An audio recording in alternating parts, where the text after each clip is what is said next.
Is everybody in? The ceremony is about to begin.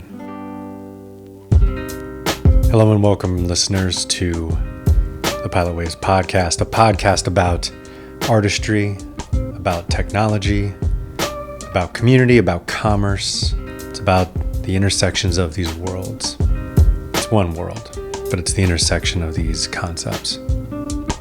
Now, on today's episode, an interview with Tristan Welch, a musician based out of the DMV, or at least the last I heard he was. This interview is from quite some time ago. Seems like a million years. It's only been, I think, since 2020, 2021, somewhere in there.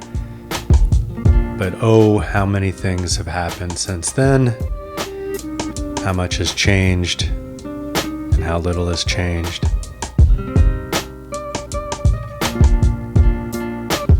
This episode is about work. It's about nostalgia. It's about these concepts and how they affect our everyday lives.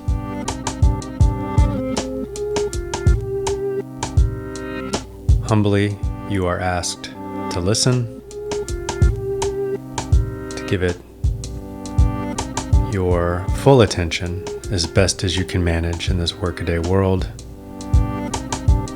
and to send us feedback on how you think it was, how it hit you, how it resonated with you.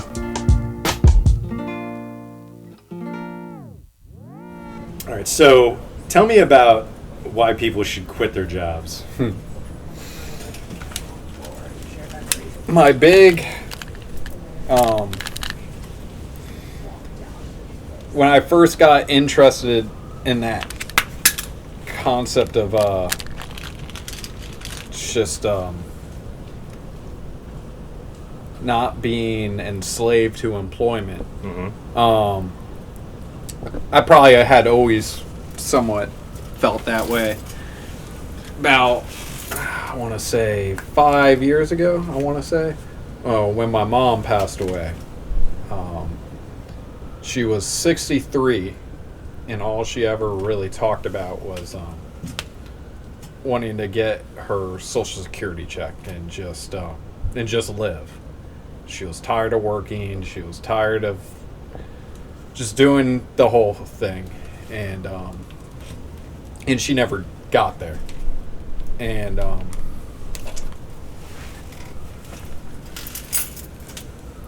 I hate, that impacted me to where I probably started having my own existential crisis of being like, what the fuck am I doing? And what was odd about that was I was at a crossroads in my employment, and I work at a funeral home. So when she died, I had to do the funeral. And I was actually in the process of trying to quit that job. I actually interviewed at a funeral home in Bethesda and was going to accept it. And then she died, and I was like, I guess I'm staying. So I did the funeral for my mother at a funeral home I fucking hated. I eventually got fired for trying to unionize. Good man. I love that. So that's my little personal experience on how that train of thought started really got going. And I started realizing everything I'm doing, it's not that I don't enjoy aspects of what I'll have to do for a living. Part of that is I'm very good at making people look presentable when they've passed away for family members to see. I'm very good at being cool, calm, and collected in moments of crisis. Things like that. You're not skeeved out by dead bodies. Not at all.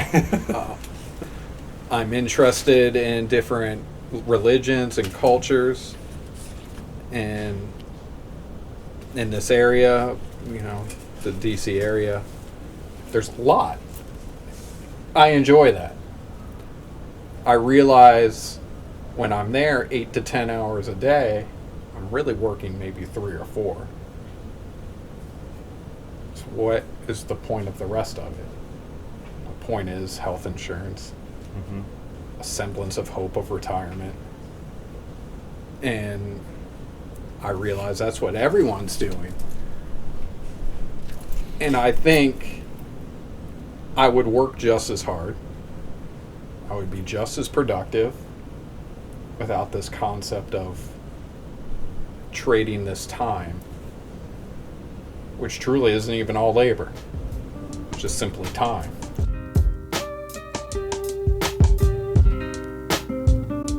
I used to work at a financial advice company. Financial education, they used to call themselves, but then eventually they started doing financial money matters. It doesn't really matter what it was about, but during the .com era, you know, back in the 2001, there was a mass amount of layoffs because, you know, we were burning up venture capitalist cash just as fast as we could get it. We hired some 400 people worldwide. We really had no business hiring this amount of people because, you know, we weren't making any money. And I remember at the first round of layoffs, the CEO, or he wasn't the CEO, he was one of the founders at that point. He became the CEO later. Like any of that shit matters, but... And he just started crying. And, you know, crying in front of these people who were losing their jobs. And he was crying, and he very earnestly said, I'm going to learn everyone's name. And he did. It was easier when there was only 70 of us left. But then a few years later, that same CEO remarked and was annoyed by the idea that even our lowest performing employees, according to whose metrics, but that's another conversation, that even our lowest performing employees got to participate in the perks of Pizza Day.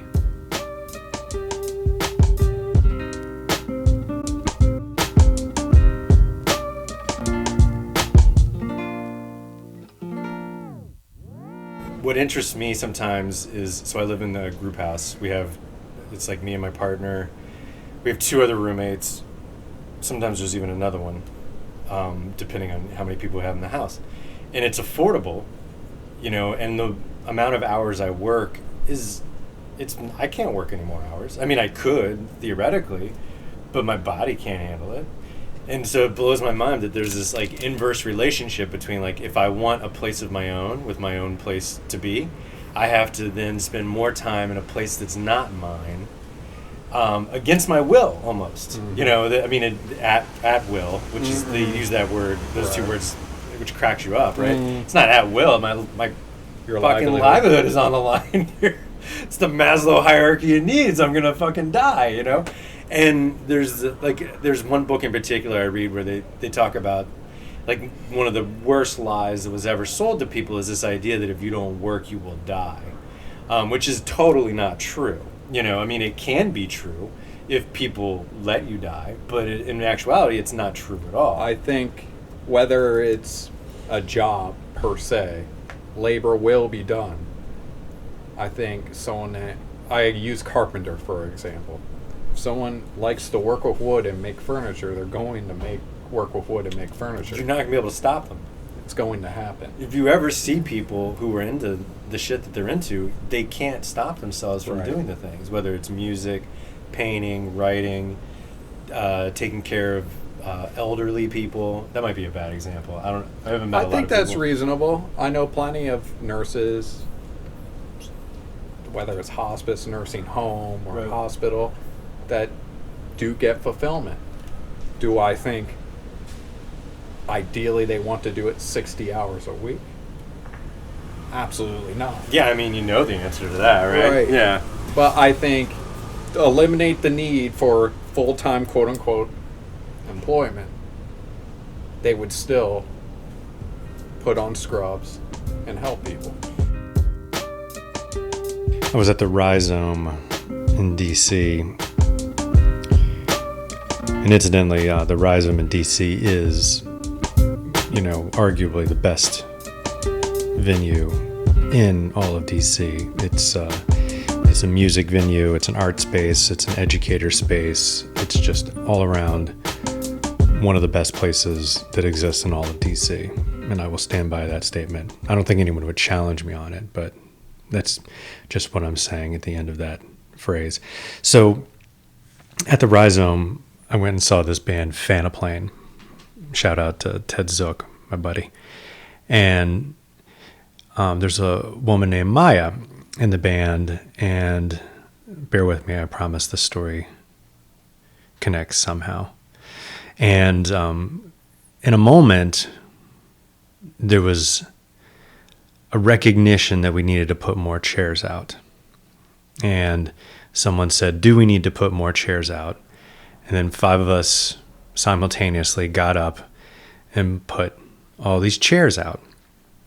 And we all sat down and exchanged some pleasantries, and Maya looked over at me and said, that right there, that was anarchy in action. And that stuck with me. That's a beautiful thing, anarchy. I think people have these sort of preconceived notions that anarchy is just chaos. And maybe they're right. But in the moment that she explained it to me, I understood what she meant, and I was educated.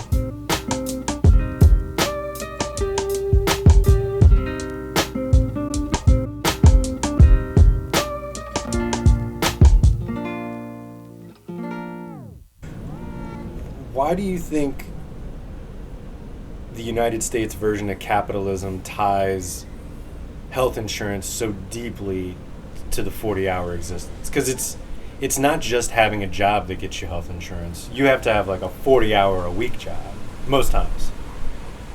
And even with, I think, the federal law is it can be less, but no one does that. No. And that's the magic question. I think it's more ingrained, not even in politics, maybe culturally, that the more time you spend with somebody else, the more dedicated you are. The more, I think, sexist in a way too. It's more manly you are. Do you think the Protestant work ethic has anything to do with it? I'm sure. Yeah. Sometimes I think about this idea that if you don't work, you're not worthy. Mm-hmm. You know, and that kind of blows my mind sometimes that there's this requirement that it's like everyone can do something. It's like, well, maybe everyone doesn't have to do something. You know, I don't understand why it's even a requirement. I'm not going to let people starve just because they don't want to do something positive for society. That's another angle. And this isn't an endorsement by any means, but I was very interested in the concept when Andrew Yang was running for president, and he was talking, in essence, about automation and the theory that that's a good thing. And I agreed with that. Why not? The money will come in. If I go to a grocery store and there's no one to check me out, that money is gigantorous. That can support massive amounts of people. Mm-hmm. Mm-hmm. Wouldn't that be a good thing? Yeah, absolutely. And where technology right can replace that need. What about the idea that there's so many things you do in a day, right? And there are particular points at which you can interact with a human being and have like a true meaningful moment. Now, obviously, you're not going to say to each person, tell me your deepest fear and your biggest secret, but to exchange a pleasantry with someone in your community is meaningful. Is meaningful, right? Even if it's just a, hi, how are you, right? Do you think that we lose something when we have more automation with our points? I do agree with that. And that's where things get a little tricky. But I think there's a time and place. Big corporation has the ability to not enslave people. Yeah. Bodega, somebody just occupying their time doing something they want to do to be involved in their community, I think are two different things in a way. And I think we can have that choice. I mean, I think you're literally experiencing that where people don't know what to do with their free time. And so do they have a chance to find out? Well, some people do. Yeah. And I see it all the time. Like I'm watching these people watch this gigantic ass TV in their house. And I'm fascinated by what people actually do with their free time. Right. Because some people, and these are the people that we're talking about. Like there are people who will work in their free time. Like they can't do anything but try to earn $1, right? And thank God they're there. Which ultimately led to why I was mentioning a carpenter will be a carpenter. Right. People will say if we do universal health care, if we do all this stuff, then no one's going to work anymore. That's simply not true. Why would that be the case? Simply not true. I would like to know historically where people were just laying around like lazy assholes, because there was a time that there wasn't work to do, but people didn't sit around and do nothing. They busied themselves, and they died pretty quick too, and they fought wars, and they did shit they weren't supposed to, right? Right. Most of them, I think, got into like religion and stuff. True. But most of the time, you were dead at 45 anyways. Yeah. That's why you got married when you were 12. I know, right? And then eventually, life got longer and much harder. And they were like, "What do we do with all this free time? We got to develop some sort of television."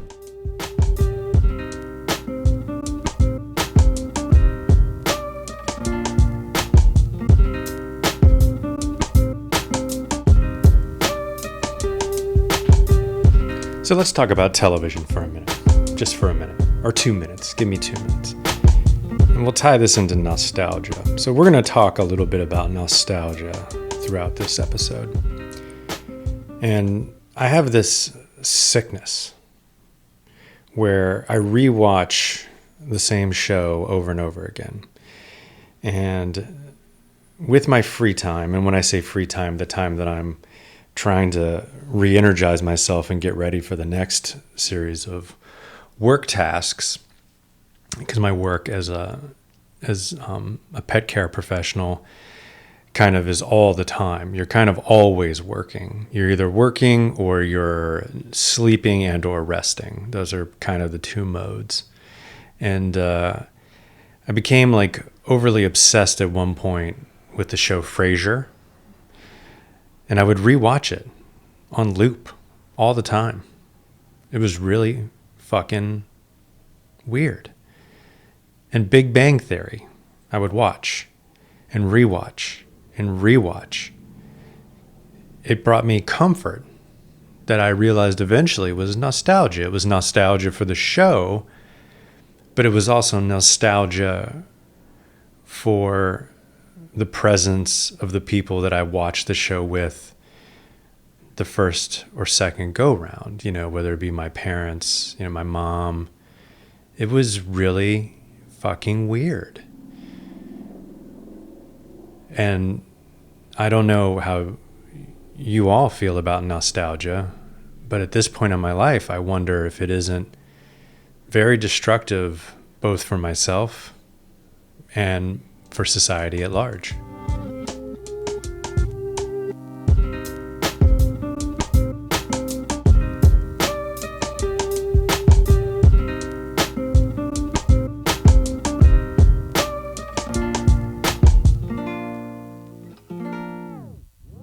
I tell people a lot, though, I really wish, to an extent, I could just be a person that worked, watched football on Sunday, drank beer, and started over again and was content. It almost seems simpler. Right. But I'm not. Right. I have more desire than that. I think a lot of people do have more desire than that, you know. But there are a good section of people who are perfectly content. Sometimes people use the term NPC, non-player character, right? You know, and they're in their loops, and that's fine. But some of that stuff is needed to a certain extent. Like, I need people who are into the banal.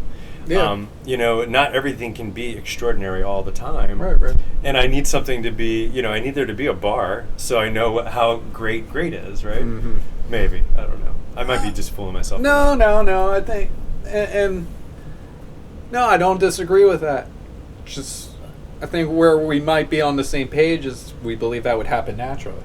It absolutely will. Yeah. So why is there's this forced? So what do you think the force is? Do you think it actually is personified, or do you think it's like the collective whatever of other people? Do you think there's the... I'm not asking you to go to tinfoil hat, but I'm totally down with it because I love it. But I mean, like, do you think that like what's that collection of asshole rich people that they just had? I can't remember. It's that meeting they do off of a lake, and it's just like rich people. Okay. Yeah, I mean, there's a lot of those. I know, but I can't remember the name of this. But this one happened recently. Do you think that those people sit around and be like, how do we fucking get people to work? You know, like, how do we keep them working the shitty jobs? Do you think that it's like at that level? No, but I do think they comprehend to an extent that if there's people that aren't on their level, then they can maintain their level. Yeah, absolutely. Yeah. They definitely know how to play the game. Right. Yeah, I totally agree with that. Yeah, 100%. So I don't believe it's a big conspiracy per se, but I believe that quite a few people know how to play it or are born into it and will do anything to maintain it. Because they know where their bread is buttered. Right. What do you think of the idea that maybe some of those people are just as trapped as we are in their roles? I've thought about that. And that's where it's hard for me to put it exactly into words. It's kind of like when people will use certain things as an example, such as, I'll use celebrities for example, when they kill themselves or are addicted to drugs or whatever the case may be. People are like, well, see, this can happen to anyone, which is true. I think that might just be more...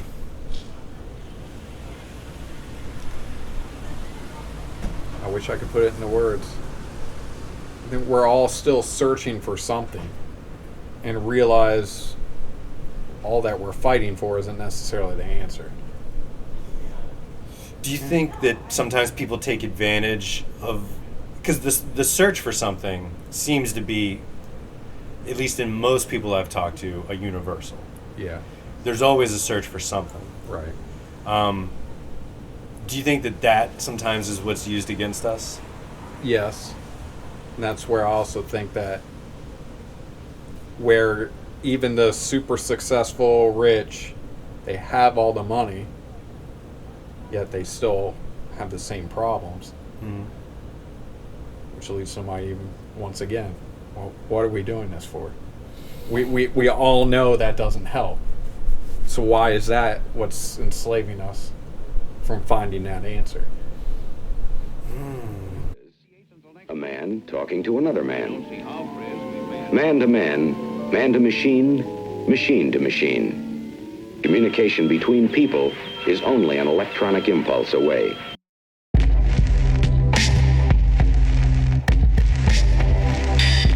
So now let's take a moment for a recorded poem by Debasery called "A Friend of Yours Has Other Friends." A friend of yours has other friends. I eat every single thing. I'd do anything to avoid alienation. I remember baking myself every summer, Florida style, tuning the radio back and forth from Y100 to YFM, Cannonball Billabong Bikini. Do we have Oreos? No. Do we have cookies? No. Do we have cake? No. Do we have ice cream? No. Do we have bananas? No. Y100 is 100.7. Y100 plays naughty things like Flo Rida, Black Eyed Peas, and the Pussycat Dolls. 2008 is right now. WayFM is 88.1. WayFM plays divinely enlightening and spiritually enriching things like Casting Crowns, Barlow Girl, and Toby Mac. Fluid identity begets incoherence. In retrospect, the illegibility makes sense. To flat iron unruly hair, then throw it in French braids overnight to achieve a softer, more lovable version the next morning. A friend of yours has other friends. When you hang out with your friend alone, you feel really good when she laughs at your funny face. You pull apart your mouth with your pinkies, take your 2 ring fingers and lift up the tip of your nose, then you grasp open your lower and upper eyelids with your middle and pointer fingers. When you hang out with your friend and her other friends, you sit and wait for an opportunity to chime. Yeah, supposedly Ryan asked Megan to go down on him after they grinded all night at Morgan's bat mitzvah. Oh my god, are you serious? Yeah, I am, but she obviously said no because of what Gabby said about his size. I don't really know what my opinion on this should be, and I'm afraid to say something polarizing. So I desperately lift my hands to my face. I pull apart my mouth with my pinkies, take my 2 ring fingers and lift up the tip of my nose. Then I grasp open my lower and upper eyelids with my middle and pointer fingers.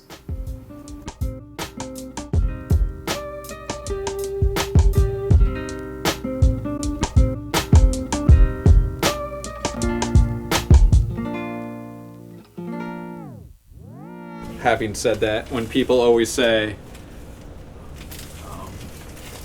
when they give you that slick response if you're complaining about something or sharing your struggles, it's always someone with a lot of money that tells you that money won't help. No, that would help. I'm not saying it would make me whole, but I will say it would help. I'm not saying that money makes me happy, Right. but it makes the misery more comfortable. Right. You know, I don't, so I had a client, so I do dog walking. Yep. And I don't try to get hung up on money, but I do get hung up on the way people treat me. Mm-hmm. And so I had a client who basically texted me and said, yo, we need to take 4 or 5 days off because they need to stay someplace where they, they'll be more comfortable because fireworks or whatever. That's part of the story. And so it's like $600 less. You're talking about $600 out of my pocket, right? Yeah. And I said, well, whatever's best for the dog, obviously.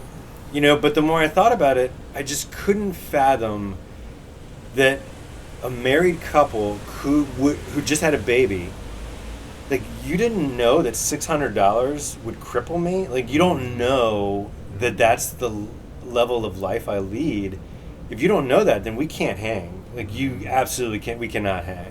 And there's a big discrepancy. It's a huge discrepancy. And even that, I look around and I see my clients and I'm like, you're not older than me. I don't think you're much smarter than me. I don't know what the fuck you do. You all seem like you just answer emails for a living. Mm-hmm. Fake computer jobs. And but I don't judge you for any of that. Right, I know yeah. that's what you want and that's what you need and it makes you happy. And I live my life my way. How do you not notice it? How do you not see my clothes? How do you not see my fucking hair? How do you not know that I'm broke? I don't do this. Do you think I dog walk for the money? No, I do it because I love dogs and Right. I don't want to work in a fluorescent tube nightmare. And so I'm trying so hard lately to have an open heart for those that have more because they need help just as much as anyone else, and in fact they get demonized worse than most people to an extent. Yeah. But what on the flip side of that, anyone who has money who's successful is immediately branded a hero because they must have done everything right to be there, and the money is like this badge of honor, It's right? a trophy. And so so you're like, how do I live in this world? This world of heroes who have money, someone who doesn't have money, who's not a hero, and us not being able to talk to each other because we don't even understand each other's problems. But they're the same fucking problems.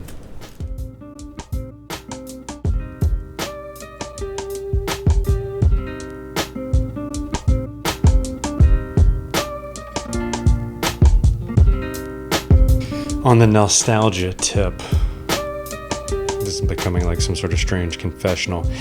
I have this other nostalgic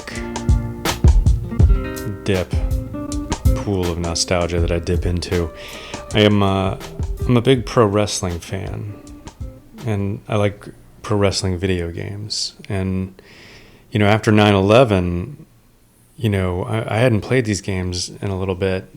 But after 9/11, I kind of like, and for younger people, 9/11 as in like September 11th, 2001. After 9/11, I kind of got back into it, and it became like almost like a security blanket.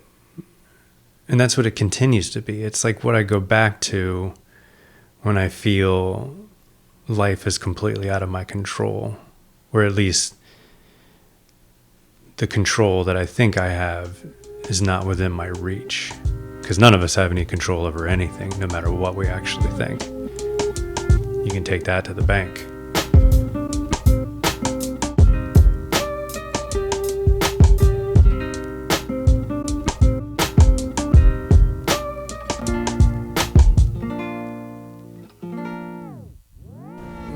My big concept of the abolish work is just, I just feel that I believe if what we go through is forced employment, Right. is unnecessary. Do you ever get the feeling, I get this feeling, that's why I'm asking. Yeah. Do you ever get the feeling that the torture is the point? Sometimes. Yeah. Yeah. And I know from my experience, that's what I was thinking of when you were talking, is I've had this habit, over the past 5 years, roughly, is I'll work for a funeral home, I'll do good, I'll get promoted, I'll get a raise, I'm slaving away, and I just say, fuck it, I can't do it anymore, and I quit. And then I go somewhere else because I have to. Yeah. And then same routine. And obviously it's not fulfilling. I'm good at what I do, they even show me the reward, I'm just like, man, fuck it, this isn't worth it. What makes you change? What makes you peace out at the 5-year mark, or approximately? It's the year mark is when I peace out. Yeah. I don't know. I think that's just when I hit my ceiling of just like I can't do it anymore. Right.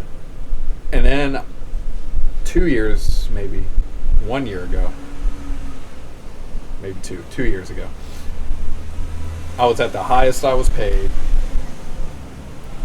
I couldn't do it anymore. I said, fuck it. I went to a funeral home where I made the least amount I've ever made. But the trade-off was I worked the least amount. I had a boss. They didn't really give a shit what happened. It was just keep the money coming in and do what you want to do. And, but it was barely livable. But I remember the experience was pleasant. This is where I also have the concept of fire your boss. Was all the work that needed to be done got done. When someone died at 2 a.m, I didn't say it had to be done during business hours. I just said, okay, like, Yeah. What do you need done? Let's do it. And maybe I'd work from 2 to 6 in the morning, take a nap, go to the funeral home at 2, do what I need to do, and whatever the case may be. I didn't need to be there 8 hours to be quote-unquote successful. Right. All I needed to be was passionate, reliable, compassionate, and have the ability, which I have. I ultimately left that one because of money. Funny, yeah. But it taught me once again that that discrepancy of the enslavement. I had to choose my own choice at will, whatever the fuck you want to call it, to choose to give my time for a few more bucks an hour.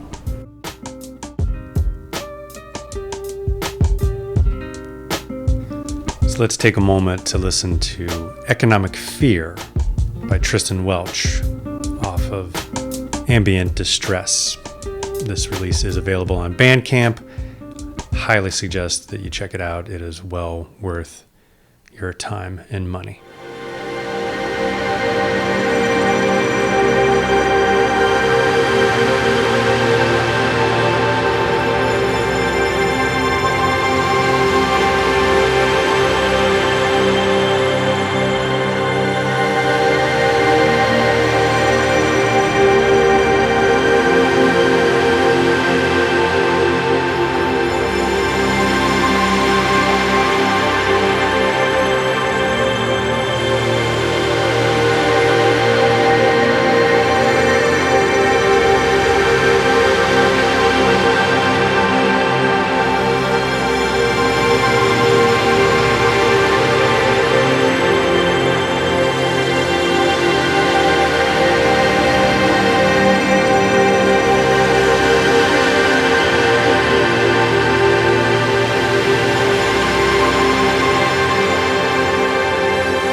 Have you ever had a boss that you could tell kind of got off on being someone's boss? Yes.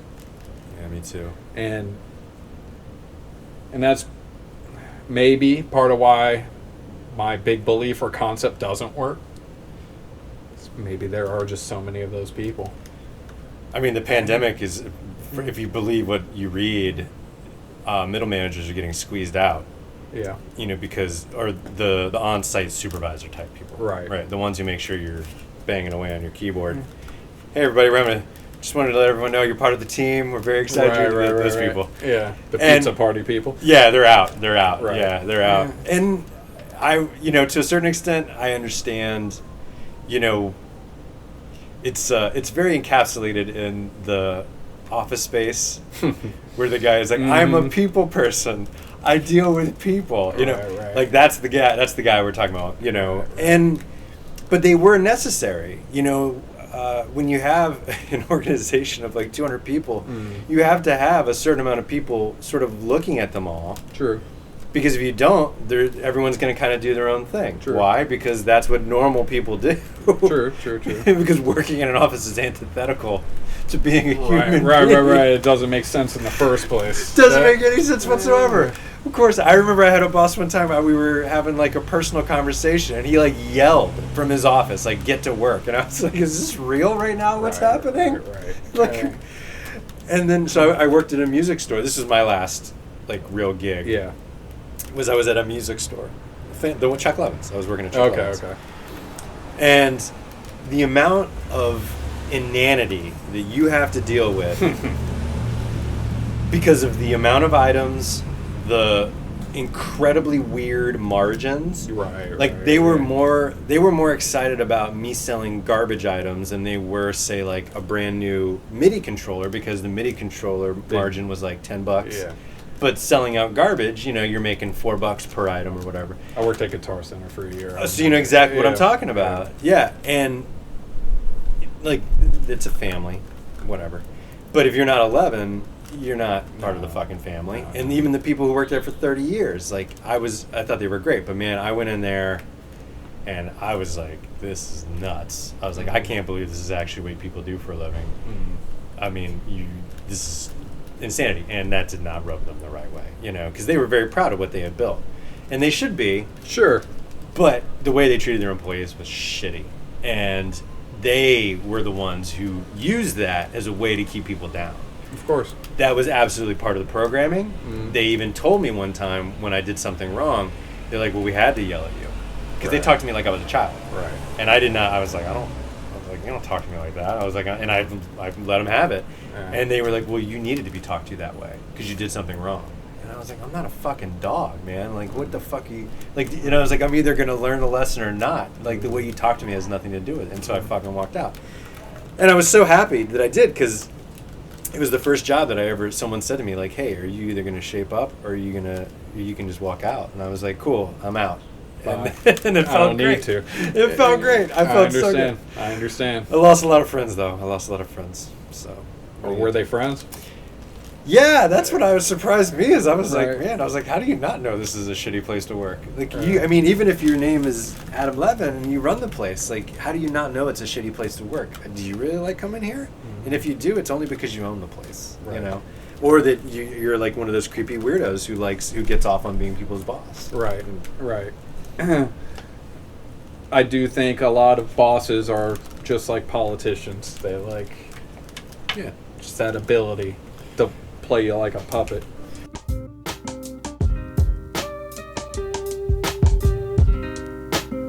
Well, I can't imagine that that's not going to burn any bridges. Apologies to Chuck Levins. I was obviously feeling a certain way about my very short employment there, and I spoke very ill of you, and I'm very sorry. But it's there for the record because I think it's important to the interview, and I think it's important to the story. Here's another story about someone that I used to work with. And this ties into the idea of people who get off being a boss and nostalgia. I remember I had a vacation to Jamaica booked, and my boss at the time, who was a African-American gentleman, and I was sharing with him where I was going, and he was like, "Oh, that's cool, you're going to Jamaica. Let me see where you're going." And I sent him my hotel, which was called the Royal Plantation. And he looked me dead straight in the face, and he said, "Alex, as a rule, I avoid plantations."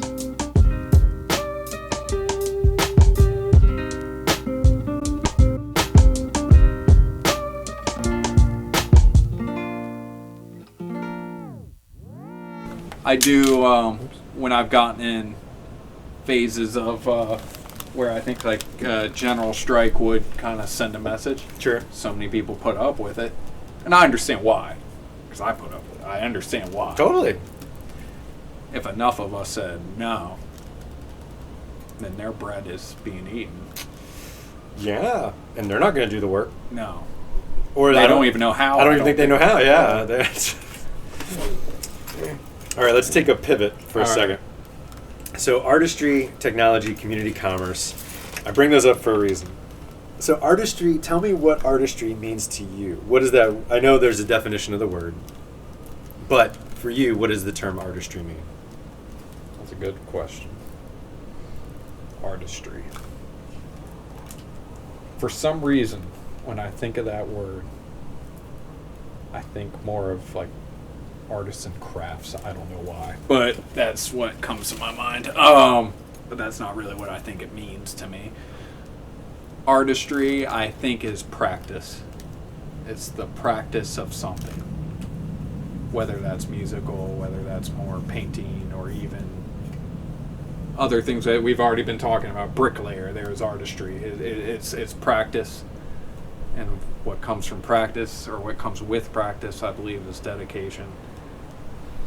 A passion, a desire, something within that forces you to perfect something. Do you consider Although it doesn't have to be perfect, Mm. but you know. Yeah, I mean, it depends on who you ask, I suppose. Yeah. Some people are that way. And there's beauty in that. In the pursuit of perfection? Sometimes. Yeah. I think so. Yeah. Oh, I think so. Or do you consider yourself an artist? Yeah. What's your mode? What are the ways in which you practice being an artist? Lately, there's been a few. Obviously, music is one.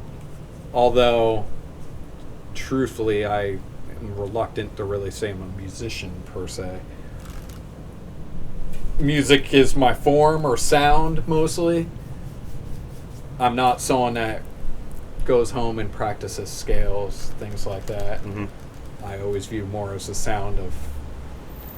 I was talking to someone the other day, and I've always had this, and I always viewed it as a problem, but now I'm thinking maybe it's not. If we were to watch a movie tonight, I would get in my car, I wouldn't know what the fuck we just watched. I would know how I felt, though. And that's how I would remember the movie. Mm-hmm. Mm-hmm. I'm that way with songs. That's, I think, a reason I'm very interested in instrumental music. I don't really remember song lyrics, but I remember how I feel. Mm-hmm. So, with sound, which correlates to music, I'm more putting or handling emotion. Mm-hmm. Mm-hmm. And through practicing that, there is artistry. Another law of the mind is this. The things that we think about just before we go to sleep have a tendency to become powerfully effective in changing our lives and attitudes. This is because of the fact that the subconscious mind has a chance to work on these things and bring them into reality while we're asleep, because there are no other disturbing thoughts to interfere with this process. So now let's take a moment for a recorded poem by Debasery called Luxury Lobotomy. This poem is titled Luxury Lobotomy. I bent down in the stockroom and threw up so hard in my mouth, it went up my nose and into my eyes, my whole head burned. When I stood up, I punctured the back of my head on a rack with an exposed metal edge so sharp, bloodbath, no surrendering. Instead, I dedicate to deeper resistance, turned around, inserting my authorship. The lobotomy I proceeded to perform through my left eye meant everything to me. Managers spamming, "Where are you? We need something from your body." Disappearing on the clock, I'm here at work in the basement below luxury. My eye softens under the first thrust upon pre-chilled metal. This stockroom is the coldest in all of Soho. Spontaneous blade begins to split my face. Brain mellows once tip touches. Release. Oh, yes. Now that is delicious purpose. Uniform shirt changing color, drinking up very warm gore, slung sideways. I can see better in my right eye, vision unstigmatizing. Bury my head, digging into the rod, profoundly, but not cavernous enough. I make flap out of my baby butch face. Toes gripping the soles of my non-slip brogues. Fingernails ferociously sinking, cinching, sculpting supermodel waist. Panting, standing there like kitchen bitch, hanging on orders, arched eagerly. I continue to push. Inhale, like hot stretch class. My eyeball popped, like how I'd envisioned my little flesh cherry, but realistically more like popping boba or desecration. I begin hemorrhaging. 102 missed messages in the employee group chat. Relax. I'm becoming myself. Overcoming myself. Probs have to go back soon. Pure smile. I taste an abundance of red, seeing colors I was promised to see in heaven. Brain behaving better. Got it under control. I've won. My strife, my stuff, my suffer. Beaten to a pulp. Exorcised. Pause. Since I'm perfect, now I can leave.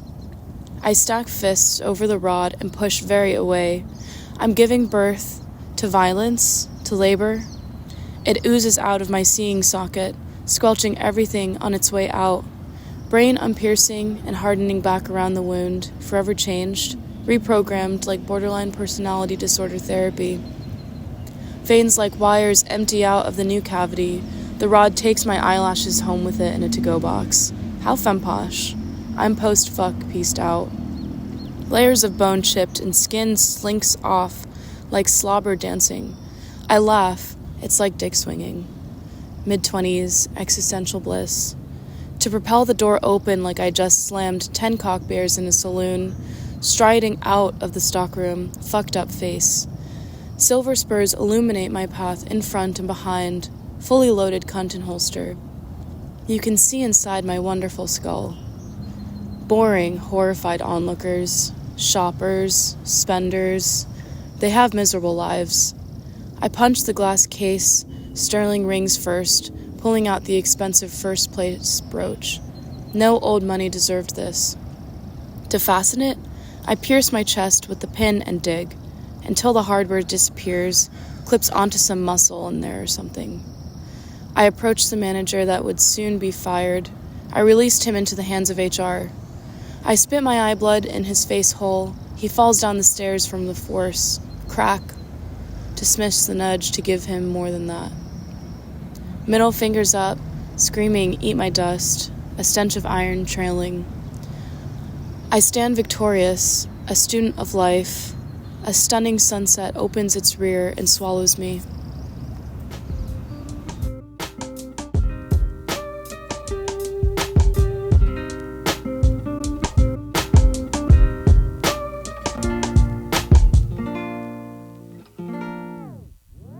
I've also lately, just when I think of, I'm using the word practice, in correlation with artistry.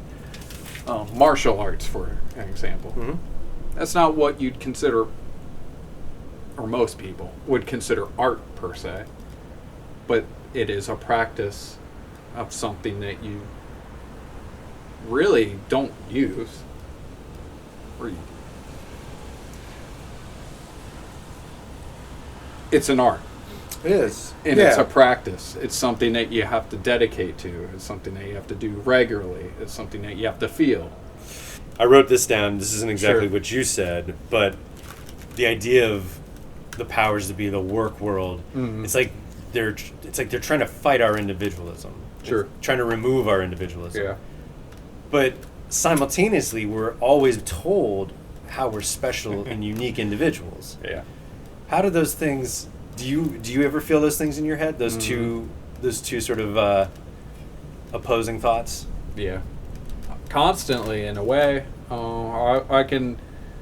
This is such a basic example, but it's true. I work in a funeral home. I have to wear a suit and tie. I have to have a clean-cut haircut. I can have a beard because I have one now, but I have to keep it. I can't be an individual. I have to fit the mold. Mm-hmm. Yet I'm told I'm valued as Tristan. Mm-hmm. That's simply not true. I'm willing to do it, obviously, because I'm doing it. But it's simply a lie to say you're valued for who you are. So just don't say it. So now let's take a moment to listen to Tristan Welch's Economic Fear off of his Ambient Distress album, which is available on Bandcamp. You should go purchase and download it. Well, wait till after you listen to the rest of the show.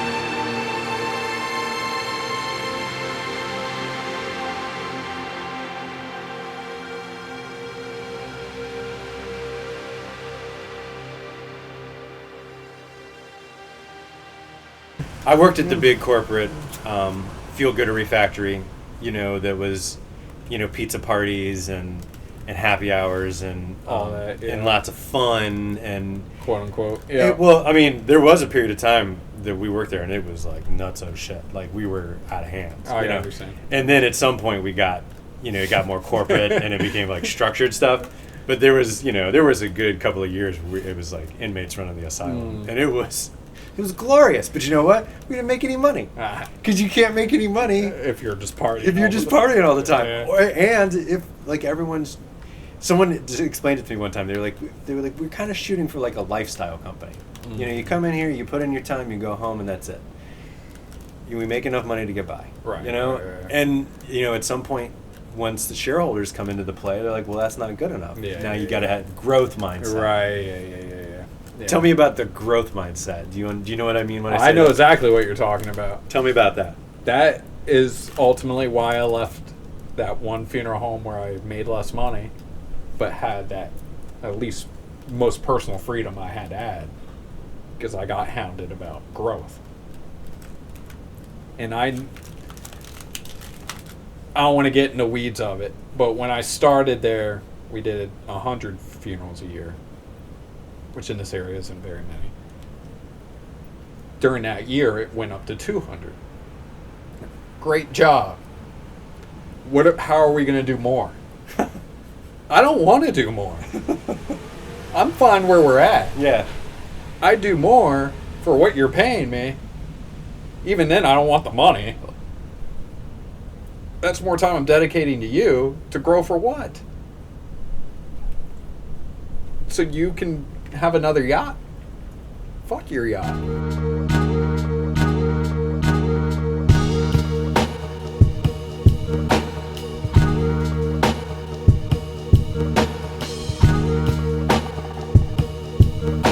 I very much hope that you enjoyed this interview with Tristan Welch, and apologies to Tristan for taking a little just shy of 6 years or 5 years to release it, 4 years, however long it's been. And that doesn't change the fact that you should go to Bandcamp and check out Tristan Welch's music. It is wonderfully emotional. It definitely takes you on a journey. Definitely rests on you in a way that you cannot ignore, and that is something that is very hard to find these days. And if you would like to give us feedback on this episode, which we beg you to do, we are pilotwaves@gmail.com. That's we are pilotwaves@gmail.com. And that's it for us now. Be seeing you.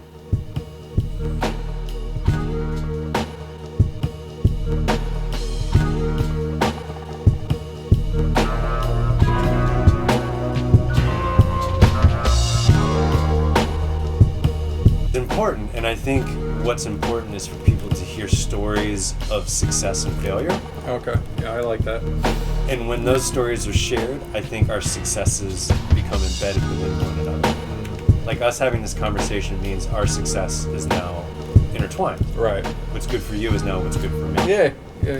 And when other people hear this, the same will hold true for them. Right. I believe this wholeheartedly. It's maybe one of the only things that I do believe. That I'm not completely nihilistic about. It's true. I believe sharing your story is vitally important to the human existence. No, I agree with that.